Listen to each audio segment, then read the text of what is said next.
Hello നമസ്കാരം, എല്ലാവർക്കും kick സോക്കറിൻ്റെ പുതിയൊരു വീഡിയോയിലേക്ക് വീണ്ടും സ്വാഗതം. ISLലും കേരള ബ്ലാസ്റ്റേഴ്സ് അപ്ഡേറ്റുകൾക്കായി ഈ ചാനൽ ഇപ്പോൾ തന്നെ സബ്സ്ക്രൈബ് ചെയ്തു. കലിംഗ സൂപ്പർ കപ്പിൽ ആദ്യ മത്സരത്തിൽ തന്നെ ബാംഗ്ലൂർ FC പുറത്തേക്കായിരുന്നു വിധി വന്നിട്ടുണ്ടായിരുന്നത്.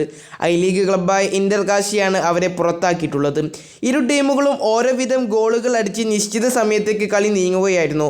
പെനാൽറ്റി ഷൂട്ടൗട്ടിലാണ് ഇന്റർ കാശി ബാംഗ്ലൂർ FCയെ പുറത്താക്കിയിരുന്നത്. എന്നാൽ ഈ തോൽവിയിൽ റഫറിയെ കുറ്റം പറഞ്ഞ് രംഗത്ത് വന്നിരിക്കുന്നത് മറ്റാരുമല്ല, ബാംഗ്ലൂർ FCയുടെ കോച്ചായ ജെറാർഡ് സർഗോസയാണ്.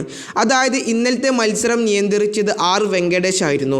വെങ്കടേഷ് എന്ന റഫറി ബാംഗ്ലൂർ FCയുടെ മത്സരം നിയന്ത്രിക്കും ഞങ്ങൾക്ക് വിജയിക്കാൻ സാധിക്കുന്നില്ല, അത് എന്തുകൊണ്ടാണ് എന്ന് ഞങ്ങൾക്ക് മനസ്സിലാകുന്നില്ല എന്നാണ് ഇദ്ദേഹം പറഞ്ഞിരിക്കുന്നത്. അതായത് ബാംഗ്ലൂർ FCക്ക് എപ്പോഴും വിപരീതമായി കൊണ്ടാണ് അല്ലെങ്കിൽ എതിരായി കൊണ്ടാണ് വെങ്കടേഷ് നിലകൊള്ളുന്നത് എന്നാണ് സർഗോസ ആരോപിച്ചിട്ടുള്ളത്. അദ്ദേഹത്തിൻ്റെ വാക്കുകൾ ഇങ്ങനെയായിരുന്നു: ഈ സീസണിൽ ഈ റഫറി മത്സരം നിയന്ത്രിച്ചപ്പോൾ ഒന്നും തന്നെ ഞങ്ങൾക്ക് വിജയിക്കാൻ കഴിഞ്ഞിട്ടില്ല.